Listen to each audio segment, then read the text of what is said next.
Good afternoon. I'm very glad to be back in Washington this afternoon and among so many friends here at the Center for American Progress. As you know, my topic today is Syria, which presents one of the most critical foreign policy challenges we face. Syria is important because it lies at the heart of a region critical to U.S. security, a region that is home to friends and partners and one of our closest allies. It is important because the Syrian regime possesses stores of chemical weapons that they have recently used on a large scale and that we cannot allow to fall into terrorist hands. It is important because the Syrian regime is collaborating with Iran and works in lockstep with thousands of extremist fighters from Hezbollah. And Syria is important because its people, in seeking freedom and dignity, have suffered unimaginable horror these last 2.5 years. But I also recognize how ambivalent Americans are about the situation there. On the one hand, we Americans share a desire, after 2 wars, which have taken 6,700 American lives and cost over $1 trillion, to invest taxpayer dollars in American schools and infrastructure. Yet on the other hand, Americans have heard the President's commitment that this will not be Iraq, this will not be Afghanistan, this will not be Libya. Any use of force will be limited and tailored narrowly to the chemical weapons threat. On the one hand, we share an abhorrence for the brutal, murderous tactics of Bashar al-Assad. Yet on the other hand, we are worried about the violent extremists who, while opposed to Assad, have themselves carried out atrocities. On the one hand, we share the deep conviction that chemical weapons are barbaric, that we should never again see children killed in their beds, lost to a world that they never had the chance to try to change. Yet on the other hand, some are wondering why, given the flagrant violation of an international norm, it is incumbent on the United States to lead, since we cannot and should not be the world's policeman. Notwithstanding these complexities, notwithstanding the various concerns that we all share, I'm here today to explain why the costs of not taking targeted, limited military action are far greater than the risks of going forward in the manner that President Obama has outlined. Every decision to use military force is an excruciatingly difficult one. It is especially difficult when one filters the Syria crisis through the prism of the past decade. But let me take a minute to discuss the uniquely monstrous crime that has brought us to this crossroads. What comes to mind for me is one father in Al-Ghouta saying goodbye to his 2 young daughters. His girls had not yet been shrouded. They were still dressed in the pink shorts and leggings of little girls. The father lifted their lifeless bodies, cradled them, and cried out, "Wake up! What would I do without you? How do I stand this pain?" As a parent, I cannot begin to answer his questions. I cannot begin to imagine what it would be like to feel such searing agony. In arguing for limited military action in the wake of this mass casualty chemical weapons atrocity, we are not arguing that Syrian lives are worth protecting only when they are threatened with poison gas. Rather, we are reaffirming what the world has already made plain in laying down its collective judgment on chemical weapons. There is something different about chemical warfare that raises the stakes for the United States and raises the stakes for the world. There are many reasons that governments representing 98% of the world's population, including all 15 members of the UN Security Council, agreed to ban chemical weapons. These weapons kill in the most gruesome possible way. They kill indiscriminately. They are incapable of distinguishing between a child and a rebel. And they have the potential to kill massively. We believe that this one attack in Damascus claimed more than 1,400 lives, far more than even the worst attacks by conventional means in Syria. And we assess that although Assad used more chemical weapons on August 21 than he had before, he has barely put a dent in his enormous stockpile, and the international community has clearly not yet put a dent in his willingness to use them. President Obama, Secretary Kerry, and many members of Congress have spelled out the consequences of failing to meet this threat. If there are more chemical attacks, we will see an inevitable spike in the flow of refugees on top of the already 2 million in the region, possibly pushing Lebanon, Jordan, Turkey, or Iraq past their breaking points. The fourth largest city in Jordan right now is already the Za'atari refugee camp. Half of Syria's refugees are children, and we know what can happen to children who grow to adulthood without hope or opportunity in refugee camps. The camps become fertile recruiting grounds for violent extremists. And beyond Syria, if the violation of a universal agreement to ban chemical weapons is not met with a meaningful response, other regimes will seek to acquire or use them to protect or extend their power, increasing risks to American troops in the future. We cannot afford to signal to North Korea and Iran that the international community is unwilling to act to prevent proliferation or willing to tolerate the use of weapons of mass destruction.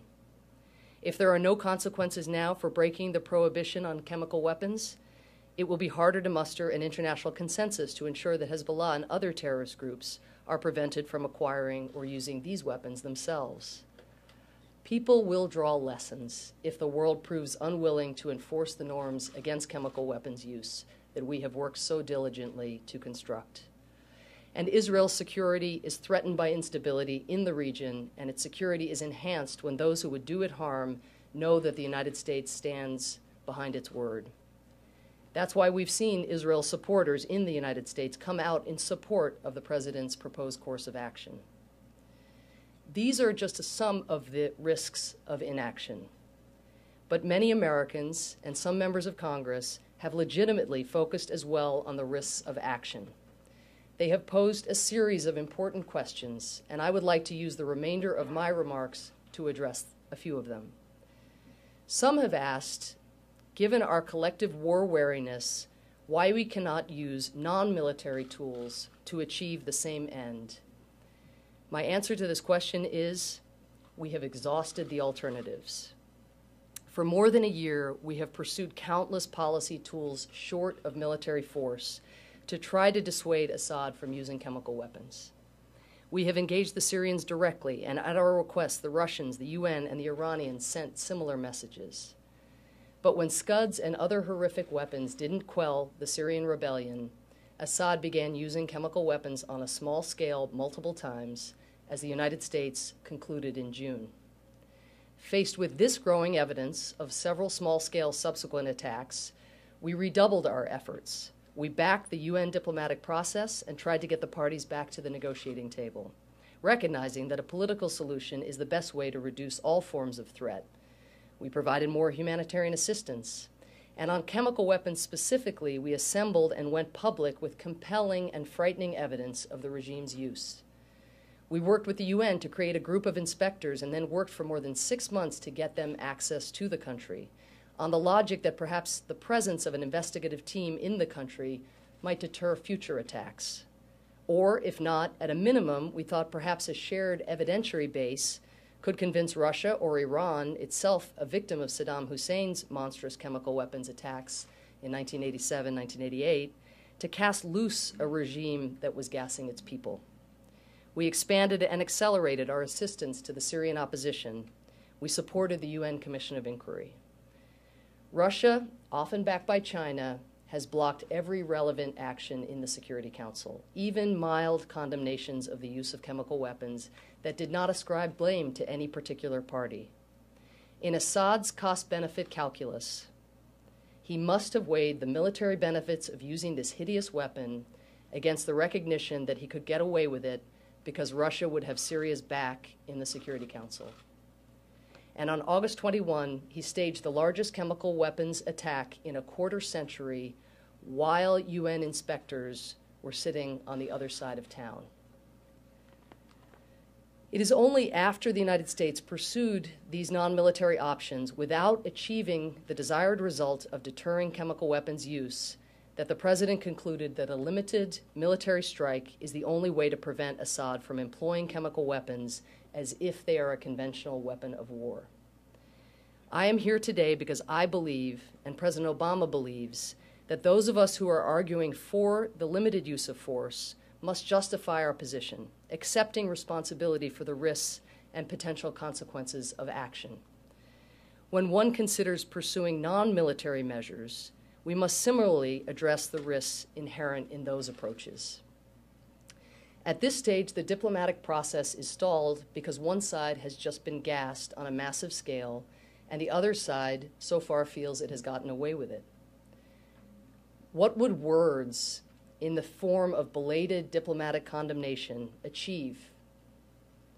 What could the International Criminal Court really do, even if Russia or China were to allow a referral? Would a drawn-out legal process really affect the immediate calculus of Assad and those who ordered chemical weapons attacks? We could try again to pursue economic sanctions, but even if Russia budged, would more asset freezes, travel bans, and banking restrictions convince Assad not to use chemical weapons again when he has a pipeline to the resources of Hezbollah and Iran? Does anybody really believe that deploying the same approaches we have tried for the last year will suddenly be effective? Of course, this isn't the only legitimate question being raised. People are asking, shouldn't the United States work through the Security Council on an issue that so clearly implicates international peace and security? The answer is, of course, yes. We could if we would, we would if we could, but we can't. Every day for the 2.5 years of the Syrian conflict, we have shown how seriously we take the UN Security Council and our obligations to enforce international peace and security. Since 2011, Russia and China have vetoed 3 separate Security Council resolutions condemning the Syrian regime's violence or promoting a political solution to the conflict. This year alone, Russia has blocked at least 3 statements expressing humanitarian concern and calling for humanitarian access to besieged cities in Syria. And in the past 2 months, Russia has blocked 2 resolutions condemning the generic use of chemical weapons and 2 press statements expressing concern about their use. We believe that more than 1,400 people were killed in Damascus on August 21, and the Security Council could not even agree to put out a press statement expressing its disapproval. The international system that was founded in 1945, a system we designed specifically to respond to the kinds of horrors we saw play out in World War II, has not lived up to its promise or its responsibilities in the case of Syria. And it is naive to think that Russia is on the verge of changing its position and allowing the UN Security Council to assume its rightful role as the enforcer of international peace and security. In short, the Security Council the world needs to deal with this urgent crisis is not the Security Council we have. Many Americans recognize that while we were right to seek to work through the Security Council, it is clear that Syria is one of those occasions, like Kosovo, when the Council is so paralyzed that countries have to act outside it if they are to prevent the flouting of international laws and norms. But these same people still reasonably ask, beyond the Security Council, what support does the United States have in holding Assad accountable? While the United States possesses unique capabilities to carry out a swift, limited, and proportionate strike so as to prevent and deter future use of chemical weapons, countries around the world have joined us in supporting decisive action. The Arab League has urged international action against Syria in response to what it called the ugly crime of using chemical weapons. The NATO Secretary General has said that the Syrian regime is responsible and that we, quote, need a firm international response to avoid that chemical weapons attacks take place in the future, end quote. The Organization of Islamic Cooperation blamed the Syrian government for the chemical attacks and called for decisive action.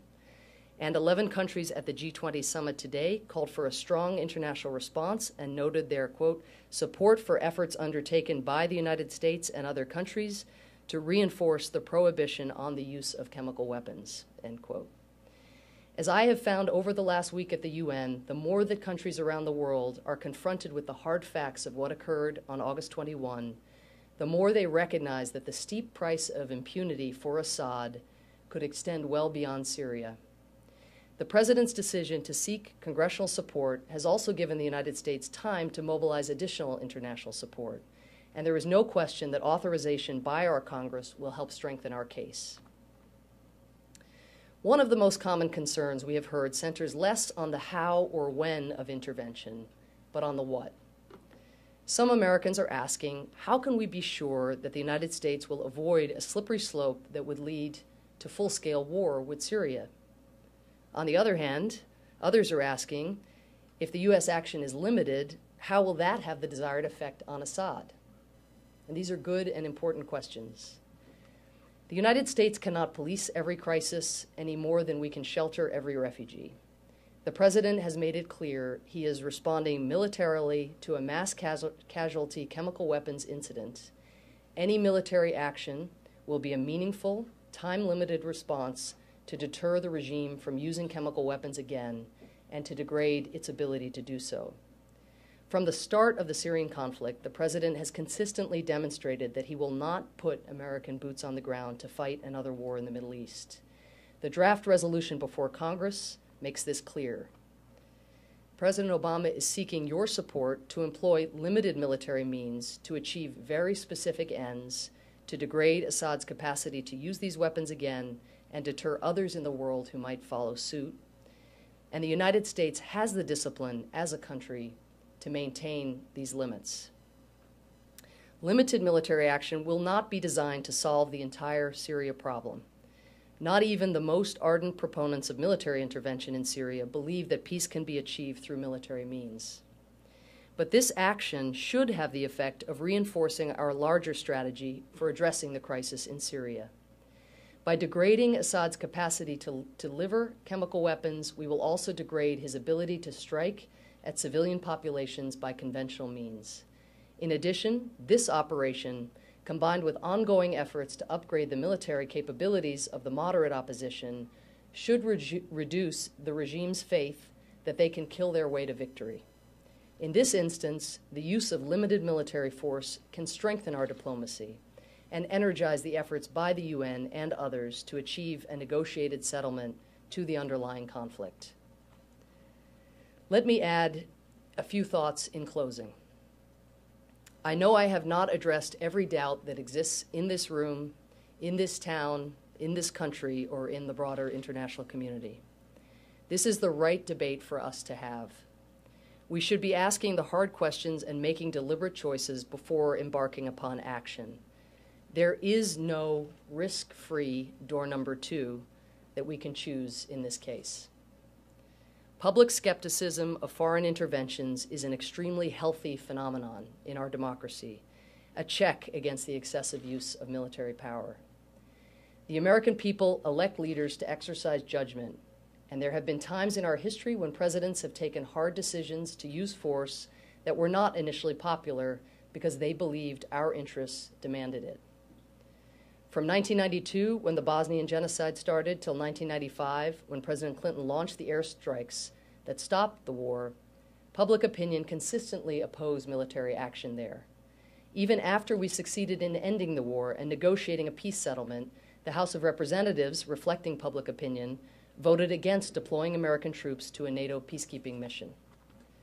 There is no question that this deployment of American power saved lives and returned stability to a critical region of the world and a critical region for the United States. We all have a choice to make, whether we are Republicans or Democrats, whether we have supported past military interventions or opposed them, whether we have argued for or against such action in Syria prior to this point. We should agree that there are lines in this world that cannot be crossed, and limits on murderous behavior, especially with weapons of mass destruction, that must be enforced. If we cannot summon the courage to act when the evidence is clear and when the action being contemplated is limited, then our ability to lead in the world is compromised. The alternative is to give a green light to outrages that will threaten our security and haunt our conscience, outrages that will eventually compel us to use force anyway down the line at far greater risk and cost to our own citizens. If the last century teaches us anything, it is this. Thank you so much.